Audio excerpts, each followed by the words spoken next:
জামাত ইসলামী যে 5 দফা দাবি নিয়ে আন্দোলন করছে, এই দাবিগুলো এদেশের জনগণের দাবি। দীর্ঘ প্রায় 20 বছর বলা যায় বাংলাদেশের মানুষ ভোট কিভাবে দিতে হয় সেটা ভুলে গেছে। ভোট কেন্দ্রে যাওয়ার আগেই বলে যে আপনার আশা লাগবে না, ভোট দেওয়া হয়ে গেছে। শেষ পর্যন্ত আর মানুষ ভোটের নাম শুনলেও কোনো আগ্রহ দেখাতো না, ভোট কেন্দ্রে যেত না। সেই প্রত্যাশিত ভোট আগামী ফেব্রুয়ারিতে হবে, সেই ভোটটা যাতে নির্বিঘ্নে হয়, নিশ্চিন্তে হয়, মানুষ যাতে ঈদের আমেজ অনুভব করে, স্বাধীনভাবে শান্তিপূর্ণভাবে ভোট দিতে পারে, তার জন্য কতগুলো পূর্ব শর্ত আছে। সেই পূর্ব শর্তের একটা হলো level playing field. Level playing field ছাড়া, মাঠ সমতল হওয়া ছাড়া, রেফারি নিরপেক্ষ হওয়া ছাড়া দুই পক্ষের খেলা তো জমে না।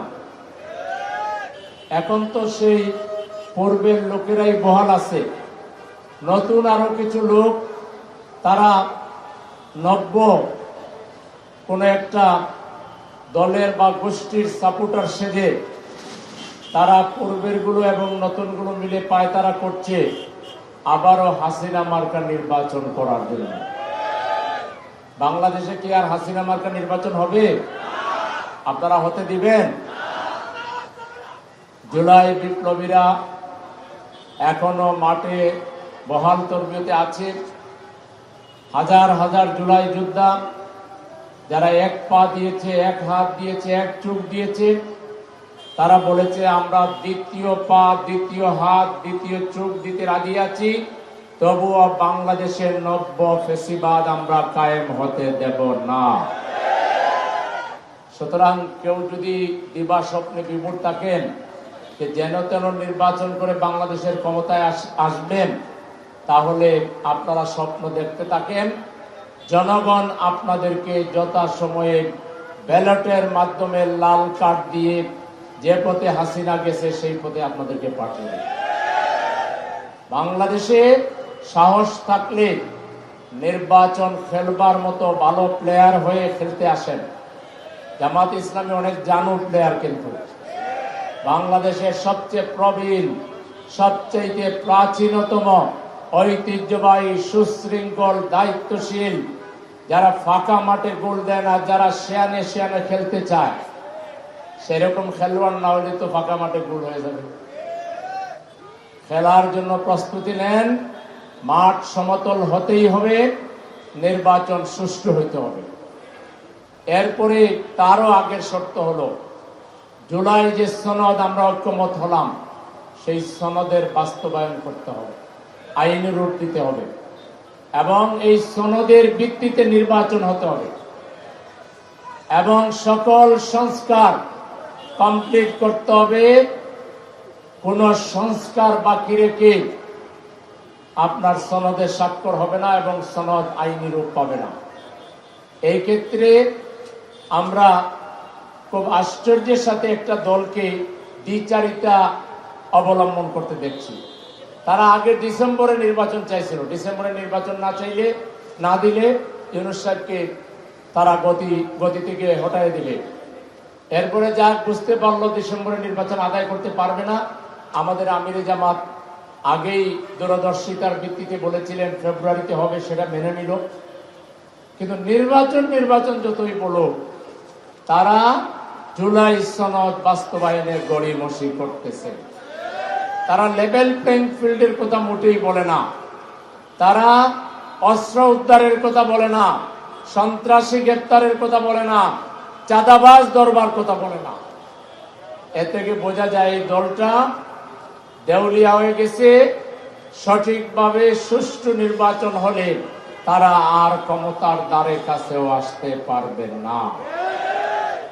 সুতরাং সামনে জামাত ইসলামীকে এদেশের জনগণ পজিটিভলি দেখতেছে, কারণ জামাত ইসলামী সবচেয়ে অভিজ্ঞ রাজনৈতিক দল, জামাত ইসলামী সুশৃঙ্খল রাজনৈতিক দল, জামাত ইসলামীর লোকেরা লেখাপড়া করে জামাত ইসলামের লোকদেরকে প্রশিক্ষণ দিয়ে 54 বছরে তৈরি করা হয়েছে। গত 54 বছরে তারা যখন চাঁদাবাজির ট্রেনিং দিয়েছে, মাদকের ট্রেনিং দিয়েছে, গাজার ট্রেনিং দিয়েছে, গত 54 বছরে তারা যখন দুর্নীতির চ্যাম্পিয়নশিপ অর্জন করেছে, আমরা তখন মার খেয়ে রাষ্ট্র কিভাবে চালাইতে হবে, সুদবিহীন ব্যাংকিং কিভাবে চালাইতে হবে, কিভাবে বাংলাদেশের মানুষের অর্থনৈতিক মুক্তি আনতে হবে, কিভাবে জাকাত ভিত্তিক অর্থনীতি চালু করতে হবে, কিভাবে গণমানুষের কল্যাণ করতে হবে, সামাজিক কাজ করতে হবে, কিভাবে আগামী দিনের দেশ গড়ার নাগরিক তৈরি করতে হবে, সেই ধরনের শিক্ষা ব্যবস্থা, সমন্বিত শিক্ষা ব্যবস্থা, সেই ধরনের সংস্কৃতি, সেই ধরনের চিকিৎসা ব্যবস্থা, সেই ধরনের লোক আমরা তৈরি করেছি। যখন তারা চাঁদাবাজি, টেন্ডারবাজি, খুন, দর্শন, মারামারি, কাটাকাটিতে লিপ্ত। একটা দল বাংলাদেশের ক্ষমতায় যাওয়ার আশা করে, কিন্তু সেই দলটা নিজ দলের উপরও নিয়ন্ত্রণ রাখে না। বসা, এই যে এখানে এত লোক বসা আছে, হাজার হাজার, একটা লোকও বসা নিয়ে কোনো মারামারি করে না। কে আগে বসবে, কে পরে বসবে, বরং মানুষ একজন উঠে আরেকজনকে জায়গা দেয়।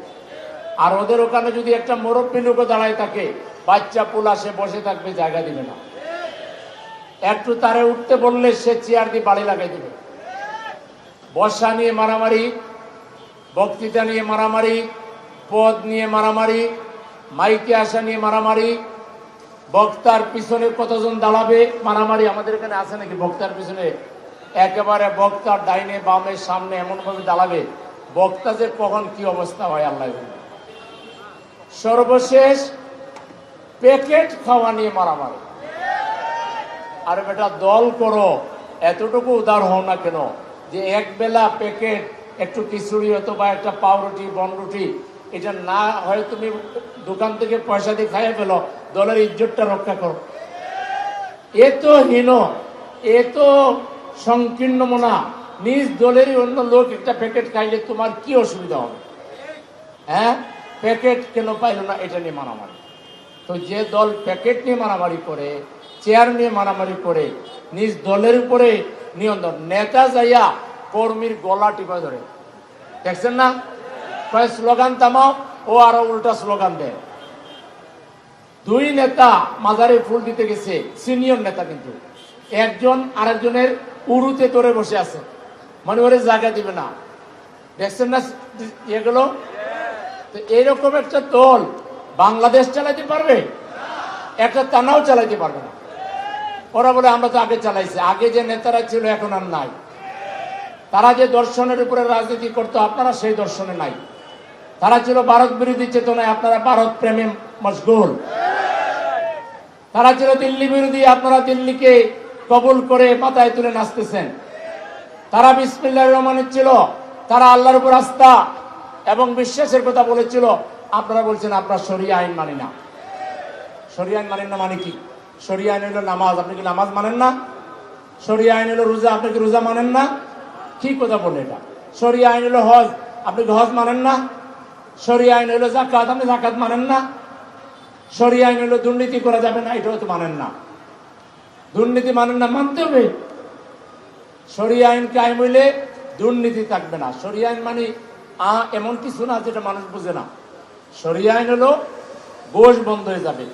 20, 22, 30 বছর পড়ালেখা করে আপনার ছেলেটা একটা চাকরি পেল, সেই চাকরির জন্য তাকে আপনার আরো 10 লাখ, 20 লাখ, 30 লাখ টাকা ঘুষ দিতে হবে। আপনারা এই ঘুষ চালু রাখতে চান? আমরা ঘুষের একেবারে মূল সুদ্ধা বাংলাদেশকে থেকে উৎখাত করে দেব। জামাতের হাতে ক্ষমতা দিবেন, বাংলাদেশে একটা অফিসে চাকরির জন্য, ট্রান্সফারের জন্য 1 পয়সার দুর্নীতি করবে, ঘুষ খাবে বা ঘুষ দিবে, এই স্বপ্ন কেউ দেখতে পারবে না। ঘুষ বন্ধ হয়ে যাবে, সিন্ডিকেট বন্ধ হয়ে যাবে, বাজারে ইচ্ছা মতো মাল আপনার স্টক করতে পারবেন না, আর কম দামের মাল বেশি দামে বিক্রি করতে পারবেন না, পচা আর ভালো মিলাইয়া বিক্রি করতে পারবেন না, ওজনে কম দিতে পারবেন না। এই শরিয়া আইন কায়েম হইলে লাভ কার হবে? এটাও শরিয়া আইন। কার লাভ হবে? পাবলিকের লাভ হবে। আপনারা তো খালি নিজের লাভ চান।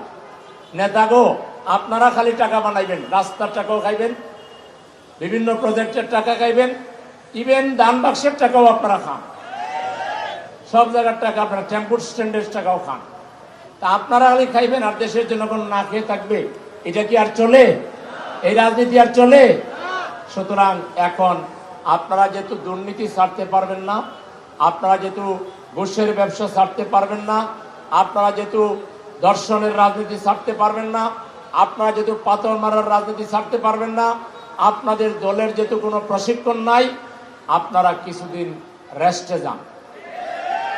আপনারা রেস্টে যান। আমরা 5-10 বছর দেশ চালাইয়া দেখাই জনগণকে দেশ কিভাবে চালাইতে হয়। এই রাস্তায় এসে যদি আপনারাও চলতে পারেন, সামনে আপনারাও চলবেন। অলরেডি দেশের জনগণ এখন বলতেছে যে আমরা সবাইকে দেখেছি, একটা দলকে দেখি নাই, সেটার নাম কি? একটা মার্কাকে দেখি নাই, সেটার নাম কি? হইল স্লোগান, সেটার নাম কি? দাঁড়িপাল্লা মার্কায় ভোট দেওয়ার জন্য মানুষ উন্মুখ হয়ে আছে। এখন আপনাদের মাথা খারাপ হয়ে গেছে, যা খুশি। একবার বলেন পিয়ার বুঝেন না, আরেকবার বলেন সংস্কার বুঝেন না, আরেকবার বলেন আবুল তাবুল যা বলতেছেন, যেগুলো বুঝেন না লিস্ট করে আনেন, আমরা আমাদের পক্ষ থেকে প্রশিক্ষক দিয়ে বুঝাই দেব। বুঝবেন না কেন? রাজনীতি করলে বোঝা লাগবে। পৃথিবীর 91টা দেশে পিয়ার থাকলে আপনারা বুঝেন না, মানেন না, এটা আলাদা কথা। আপনি মনে করতেছেন পিয়ার হইলে আপনার আপনি নতুন করে ফেসিবাদ কায়েম করতে পারবেন না, স্বৈরাচার হইতে পারবেন না। আর 2 মাস পরে পিয়ারের দাবি আপনারা করবেন, আমরা আপনাদের উপরে দায়িত্ব দিয়ে এটা দাবি দেওয়া বাদ দিয়ে দেব। কারণ জনগণ যেভাবে এখন জামাতের পক্ষে অবস্থান নিচ্ছে, এখন আপনাদের অস্তিত্ব টিকে রাখার জন্য আপনাদের কি পিয়ার বলা লাগবে? আগে তো আপনারা কেয়ারটেকার বুঝতেন না, বুঝতেন, বলতেন পাগল আর শিশু ছাড়া কেয়ারটেকার কেউ বুঝে না। এরপরে তো বুঝলেন, এখন সারা বাংলাদেশ বুঝছে। এখন কেয়ারটেকার বুঝে না বাংলাদেশে এরকম কোনো মানুষ নাই, আছে? সবাই জামাত 50 বছর আগে যেটা বুঝে, আপনারা অনেকে 50 বছর পরে সেটা বুঝে। এখন পিয়ার বুঝতেছেন না, আপনারা আবার কোনোদিন রাস্তায় নামবেন না পিয়ারের জন্য। বড়জোর বিবৃতি দিয়েন, আমরা যদি পাওয়ারে চলে যাই, আমরা যদি জনগণ চায় পিয়ার করে দিব, আর যদি না চায় তাহলে আর পিয়ার হবে না। কিন্তু আপনারা রাস্তায় নামতে পারবেন না, কারণ এখন বিরোধিতা করে আবার কয়েকদিন পরে পিয়ার পিয়ার বলবেন, ওই পিয়ার চলবে না। ঠিক আছে? ওই উর্দু পিয়ারও আর তখন চলবে না। আমরা তখন বাংলা পিয়ার বলতেছি, আমরা পিয়ার সিস্টেমের কথা বলতেছি। সুতরাং আপনাদেরকে আমাদের আহ্বান হলো, আসুন গঠনমূলক রাজনীতি করি। সবাই মিলেই আমরা বিগত ফ্যাসিবাদকে বিদায় দিয়েছি। আমরা সবাই মিলে আন্তরিকভাবে চেষ্টা করি দেশটা যেন সামনের দিকে যায়, একটা গঠনমূলক রাজনীতি আমরা করি। আপনাদের ভালো কোনো কর্মসূচি থাকলে সেটা জনগণকে জানান, আমরা আমাদের কর্মসূচি জনগণকে জানাচ্ছি। আমরা বলছি, আমরা যদি ক্ষমতা পাই, শিক্ষা ব্যবস্থাকে আমরা এমন সমন্বিতভাবে গড়ে তুলব যেখানে ছাত্রদের চরিত্র তৈরি হবে, একই সাথে তারা আধুনিক জ্ঞান বিজ্ঞান, আধুনিক যে দুনিয়া, এই দুনিয়ার সাথে তাল মিলাইয়া প্রতিযোগিতায় তারা আগায় থাকবে। ইন্টারমিডিয়েট পাস করার পরে ছাত্ররা যদি চায় তাহলে হাফ টাইম চাকরিও করবে, হাফ টাইম অর্ধেক সময় উচ্চতর শিক্ষা অর্জন করবে। হাফ টাইম চাকরি করে নিজের বাকি লেখাপড়ার খরচ যোগাবে, মা বাবাকে কিছু টাকা দিবে, আর তার মাস্টার্স কমপ্লিট হওয়ার পরে সে একদিকে সার্টিফিকেট পাবে, অন্যদিকে চাকরি পাবে। আমরা সেরকম দক্ষতা সম্পন্ন করে ছাত্রদেরকে ছাত্রীদেরকে গড়ে তুলব। আপনারা তো কতগুলো টোকাই বানাইছেন শিক্ষা ব্যবস্থা থেকে। আপনাদের ছাত্র সংগঠনে ছাত্র পাওয়া যায় না, টোকাই পাওয়া যায়। আমরা এমন ছাত্রছাত্রী গঠন করব যারা দেশ পরিচালনার যোগ্যতা অর্জন করবে ইনশাআল্লাহ। আমরা যদি ক্ষমতায় যাই, ইনশাআল্লাহ যাব, তাহলে চিকিৎসা ব্যবস্থাকে ইজি করে দিব, কার্ড বানাই দিব মানুষকে কম দামে। একজন একবার হাসপাতালে গেলে তার যতগুলো বিভাগের চিকিৎসা দরকার সব করে আসবে। দ্বিতীয়বার গেলে তাকে আর ফি দিতে হবে না, কার্ড পাঞ্চ করে দেখা যাবে যেটা আগের রোগী, তার ফলো আপটা আবার দেওয়া হবে। উন্নত বিশ্বের সাথে তাল মিলাইয়া আর মানুষ সিঙ্গাপুর যেতে হবে না, থাইল্যান্ড যেতে হবে না, ভারত যেতে হবে না। এবার ডাক্তার শফিকুর রহমান সাহেব যেরকম এদেশের চিকিৎসকদের উপরে আস্থা রেখে তার বিরাট চিকিৎসা, তার একটা সিভিয়ার অপারেশন সেটা তিনি দেশে করেছেন। আগামী দিনে এইভাবে প্রত্যেকটা রাজনীতিবিদ, সাধারণ মানুষ বাংলাদেশে চিকিৎসা করবে, তারা কেউ বিদেশ যাবে না। চিকিৎসাকে আমরা সহজ করে দিব। বড় বড় ডাক্তার আমাদের এখান থেকে তৈরি হবে, আমরা সেই রকম ব্যবস্থা করে তুলব ইনশাআল্লাহ। আমরা যদি ক্ষমতায় যাই তাহলে নামাজের এমন একটা সুন্দর অ্যারেঞ্জমেন্ট করব, নরমালি যে নামাজ পড়ে না সেও নামাজ পড়ার জন্য উদ্বুদ্ধ হবে। চমৎকার পরিবেশ তৈরি করে দিব, দোকানপাট সরকারি বাহিনী পাহারা দিবে, আপনার নামাজ পড়তে আপনার কোনো অসুবিধা না, কারো বাপের সাধ্য হবে না দোকানের ক্যাশ লোড করবে। নামাজের সুন্দর পরিবেশ হলে ইন্নাস সালাতা তানহা আনিল ফাহশাই ওয়াল মুনকার, মানুষের চরিত্র ভালো হয়ে যাবে, দুর্নীতির প্রবণতা কমে যাবে, নির্লজ্জতার প্রবণতা কমে যাবে, মানুষ ভালো হয়ে যাবে। আমরা যদি ক্ষমতায় যাই, রাষ্ট্রীয়ভাবে জাকাত আদায় করে আমরা গরিবদেরকে এমনভাবে পুনর্বাসন করব, শুধু জাকাতের টাকা দিয়েই 80-90% গরিব পুনর্বাসন করা সম্ভব হবে। বিদেশ থেকে টাকা আনবে না, লাগবে না। এই থিম তো আপনারা বুঝেন না, আপনারা তো শরিয়া আইন মানেন না। আমরা যদি এই ধরনের এই থানা, বাড্ডা থানা, এখানে যদি 5 কোটি টাকা জাকাত উঠে, তাহলে 5 কোটি টাকা জাকাত নিয়ে এখানে যদি 3000 ফ্যামিলিকে এক বছরে টার্গেট করা হয়, কাউকে 5 লাখ, কাউকে 10 লাখ দিয়ে দোকান করে দেওয়া হলো, কারো মেয়ে বিয়ে দিবে তাকে 5 লাখ দিয়ে দেওয়া হলো, কেউ বিদেশ যাবে তারে 10 লাখ সাহায্য করা হলো। 3000 ফ্যামিলিকে যদি এক বছরে দেওয়া হয়, 5 বছরে 15,000 ফ্যামিলি, এক টানায় 15,000 ফ্যামিলিকে সাহায্য করার পরে আপনি সদকা দেওয়ার মতো গরিবও খুঁজে পাবেন। এর বাইরে আছে আমাদের কাছে কর্জে আছে না ফান্ড, আপনি জাকাত খাইতে চান না, 10 লাখ টাকা নিতে চান, নেন, 10 বছরে 1 লাখ করে দিবেন ফেরত। কোনো কারণ যদি দিতে না পারেন, যেটা দিতে পারবেন এটা মাফ করে দেওয়া হবে। আমাদের কাছে আছে ওসিয়ত ফান্ড, আল্লাহ বলেছেন তোমরা মরবার আগে সব উত্তরাধিকারীদেরকে দিবা না, আমাকে কিছু দিও। ওসিয়ত ফান্ড করা হবে, ওসিয়ত ফান্ডে ব্যাংকের অ্যাকাউন্ট দেওয়া হবে, সব মুসলমান মরবার আগে একটা অংশ রাষ্ট্রীয় ফান্ডে দিবে, এখান থেকে আমরা গরিবদেরকে ইচ্ছা মতো সহযোগিতা করব। গরিব মাইক্রোস্কোপ লাগাইয়া বাংলাদেশে পাওয়া যাবে না। শুধু 5 ইয়ার্স অন চ্যালেঞ্জ, জামাতের হাতে ক্ষমতা দেন, লাইন কেমন সুন্দর আমরা করি, কিভাবে এই যে যানজট দেখেন, এই যে অব্যবস্থাপনা দেখেন, সেবার মান দুর্বল দেখেন, এগুলো কিচ্ছু থাকবে না। দেখেন আমাদের ছাত্ররা, ঢাকা বিশ্ববিদ্যালয়ের নামাজি ছাত্ররা, মেধাবী ছাত্ররা দায়িত্ব পাওয়ার 15 দিনের মাথায় শত শত ফ্যান লাগাই দিচ্ছে, এসি লাগাই দিচ্ছে, তারপরে শাটল বাস, তারপরে হলো চিকিৎসা কেন্দ্র সংস্কার করা। মনে হয় তাদের কাছে আলাদিনের চেরাগ ছিল। দেখছেন কেমনে এই ছাত্ররা, তো এরা আমাদেরই তো ছাত্র, আমাদের কাছ থেকেও তো তারা কিছু জ্ঞান অর্জন করছে, ঠিক কিনা? তো ছাত্ররা যদি এটা পারে, আমরা কি পারবো বুঝতেছেন তো? ইনশাআল্লাহ বাংলাদেশকে আমরা এমন এক বাংলাদেশ বানাবো, সবাই সবাইকে সম্মান করবে, কেউ কাউকে অসম্মান করবে না, অপমান করবে না, কেউ কারো অধিকার হরণ করবে না, কেউ বিপদে পড়লে সবাই এগিয়ে যাবে, আত্মীয়তার বন্ধন মজবুত হবে, প্রতিবেশীর বন্ধন মজবুত হবে। বাংলাদেশটা হবে একটা শান্তির বাংলাদেশ, নিরাপত্তার বাংলাদেশ। নারী এক প্রান্ত থেকে আরেক প্রান্ত সে যাবে, রাতের আধারে যাবে, তার গায়ে হাত তোলার, তার দিকে বাঁকা চোখে তাকাবার মতো কোনো যুবক খুঁজে পাওয়া যাবে না। যুবকরা তখন নারীর ইজ্জতের পাহারাদার হয়ে যাবে। আমরা অন্য ধর্মাবলম্বী যারা এই যে এইবার বাংলাদেশকে ইউনূস সাহেবকে ধন্যবাদ দিতে চাই। এইবার হিন্দু ভাইদের যে ধর্ম পালন হইল, তারা যে পূজা করলো, কোথাও একটা ঢিল মারার ঘটনা ঘটছে? অথচ হাসিনা 20 বছর ক্ষমতায় ছিল, অন্তত 50টা জায়গায় অঘটন করত।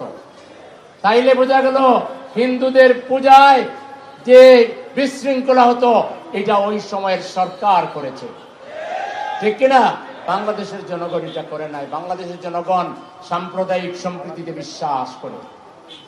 এইবার যেভাবে অনুদান পেয়েছেন, শৃঙ্খলার সহিত করেছেন, এর চাইতেও 5 গুণ বেশি অনুদানও পাবেন, শৃঙ্খলার মধ্যে থাকবেন।